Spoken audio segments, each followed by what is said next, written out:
अगर मंच पर खड़े होकर कोई मजहब की बात कर रहा है, कोई धर्म गुरु अगर राजनीति की बात कर रहा है और कोई राजनेता अगर धर्म की बात कर रहा है, दोनों ही हमारी नजर में गलत है।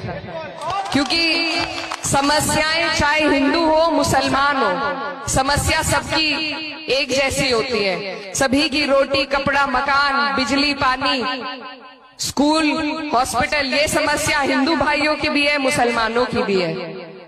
इन पर से हमारा ध्यान हटाने के लिए हमें आपस में लड़ाया जाता है। लेकिन अगर आप और हम मिलकर ये सुनिश्चित करें कि हमें सिर्फ विकास की बात करनी है, सिर्फ उन लोगों को वोट देना है जो विकास की बात करे, धर्म जात की बात ना करे, तो हमारा देश जैसा आज तक नहीं चमका आगे वैसा चमकेगा। याद कीजिए, जब हमारे ऊपर अंग्रेजों का राज था, वो हमारे ऊपर लंबे वक्त तक राज करते रहे, लेकिन जब इस देश के हिंदू मुसलमान भाई एक साथ आए, उसी के बाद वो यहाँ से भागने पर मजबूर हुए। तो हमें अपने मोहब्बत की, अपनी एकता को समझना होगा, अपनी एकता की ताकत को समझना होगा। तभी हम इन नेताओं को भी मजबूर कर पाएंगे कि वो हमारे लिए काम करें, रोजगार दें, हमारे बच्चों के मुस्तकबिल के लिए काम करें। नहीं तो ये इसी तरह आपस में आपको हमें लड़ाकर खुद कुछ नहीं करेंगे।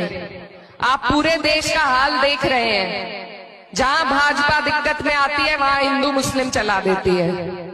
तो इनके इस षड्यंत्र को अगर कोई तोड़ सकता है, वो आप लोग बिहार की जनता तोड़ सकती है, ऐसा मेरा मानना है। क्योंकि जब जब इस देश में क्रांति हुई है, उस क्रांति की शुरुआत इसी सरजमीन से हुई है।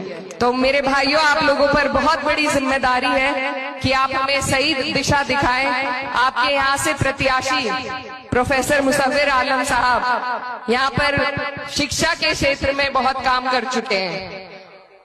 इन्होंने डिग्री कॉलेज बनवाया, कस्तूरबा गांधी कॉलेज स्कूल बनवाया। जब इनकी सरकार कांग्रेस की रही तो इन्होंने बहुत काम किए। आज भी नेक नियत रास्ता आसान, तो आप लोग इनकी नियत पर ध्यान देकर इनकी मदद कीजिए। महागठबंधन इंडिया महागठबंधन को यहाँ से जिताइए और अपनी सरकार बनाइए।